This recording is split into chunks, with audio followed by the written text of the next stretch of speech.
upgrade on a G8. The car needed brakes and rotors anyway, so why not upgrade? So here's what we got. We have got 4-pot Brembos from a Cts-V, a 04 to 07, I believe. I'll put all the part numbers for all these parts in the description. 4-pot Brembos, 14-inch massive rotors from a 2010 Camaro SS.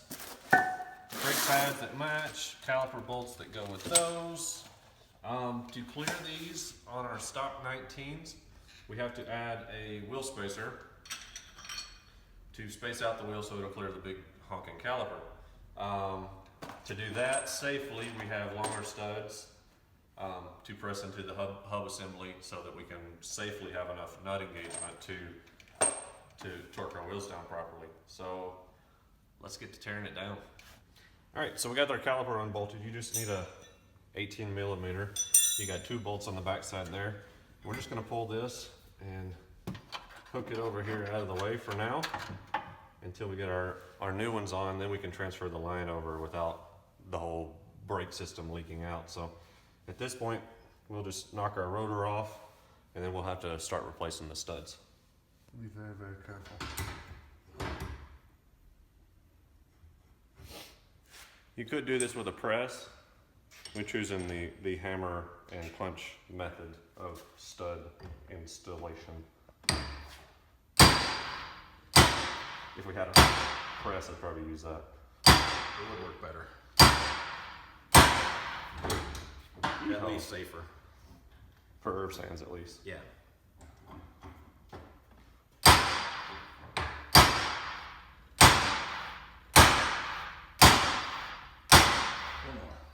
One more. Solid. Sweet. And that's one hub assembly with new studs. All right, so we got our hubs put back together with our new longer studs. We'll have the part numbers for those in the description below. You saw us putting them in with a hammer. Not the best way to do it, but if you don't have a press at home, which most of us don't, that's a way to do it. They seated nicely. Some of you may want to oil this area before you put it back in case if you live in a rusty area like we do where they sodium chloride in the winter. So there's crud and crap in here. So we're just gonna take a wire brush and clean out the hub bore so it's nice and clean for the next time. Clean out these bolt holes a little bit, blow them out. We are gonna put red Loctite back on our bolts and make sure you torque those to spec. You don't want those backing back out. So we're gonna get that on, throw on our new rotor and bolt up the caliper. So we're gonna install our hub assembly back in. We got some red Loctite on our bolts. When you put the hub assembly back into the steering knuckle, make sure you line up where the ABS sensor is so it doesn't hit things. And put your bolts in from the back side.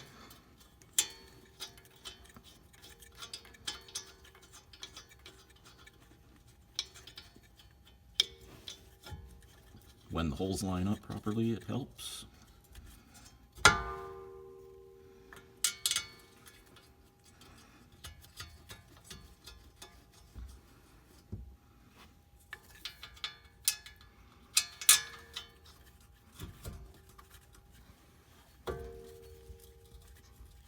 Then tighten up your bolts, reattach your ABS sensor plug, and you're done.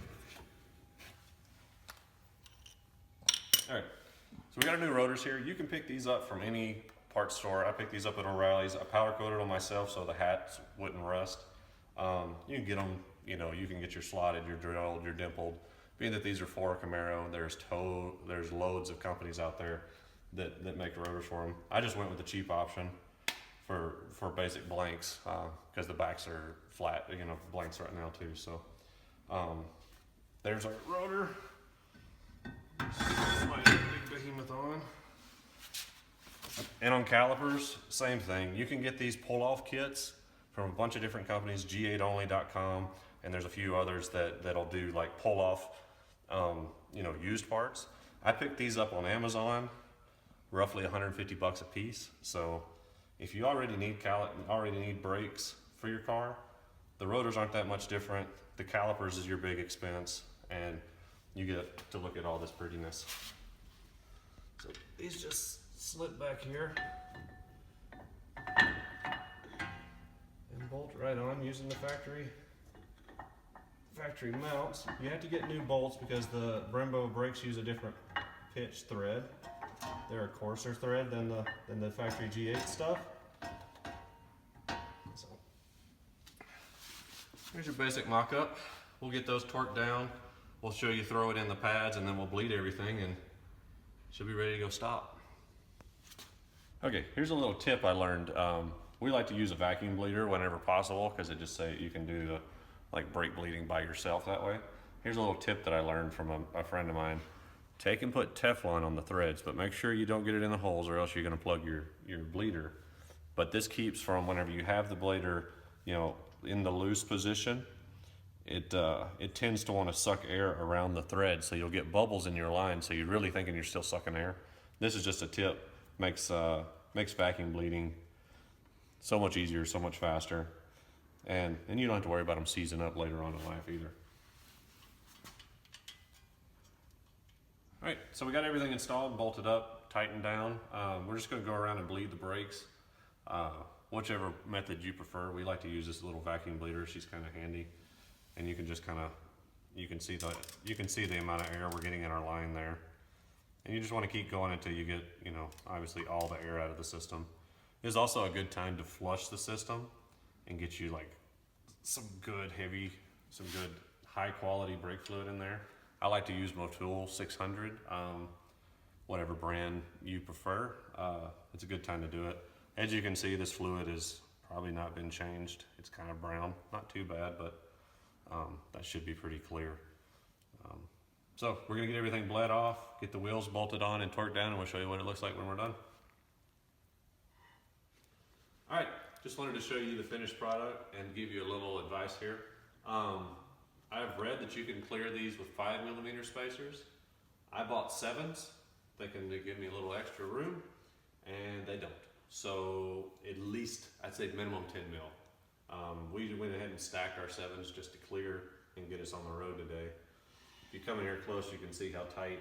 I mean, I can just barely get the tip of my finger down in the gap here. The 7mm actually touched just enough that I could still spin the wheel, but it was gonna scratch my caliper anytime I did it. So, and the other thing is the studs actually stick out of the nuts. So if you are using factory lug nuts and you want to keep your little plastic covers, you're gonna want to go at least a 10mm, maybe 12mm spacer to make up the difference. Or you could cut off the nubs if you really wanted to get ambitious. So I'll get her down, we'll get all the wheels torqued, and we'll show you what she looks like all finished out. All right, so we got her all bolted up. We showed you the snafu with the spacers, so just be aware of that. This is a real easy, basic project. What did it take us, 3 hours maybe? At the most. So basically, if you can unbolt your caliper, you can bolt on this setup. If you already have aftermarket wheels and you don't have to change the studs out, this is even half the time. Yeah, that. easy. So we're gonna go bed in the pads on the new rotors. There's a lot of different procedures out there for that. Different speeds you go, you brake, you let them, you basically are heating up the pad and the rotor, letting it cool off, heating it up, just kind of heat treating everything. There's a lot of different procedures to that. So we're gonna go do that, and we're gonna enjoy our new brakes, and thanks for watching. Thanks for watching. Be sure to like and subscribe. We'll catch you next time. Yeah. Should we wipe the wheel off? No. Who really cares? If we do that, then we'll have to do the other 3. Not for YouTube. All right, you ready? You're already filming, aren't you? Nice. Perfect. All right, there's some good B-roll on there, I think.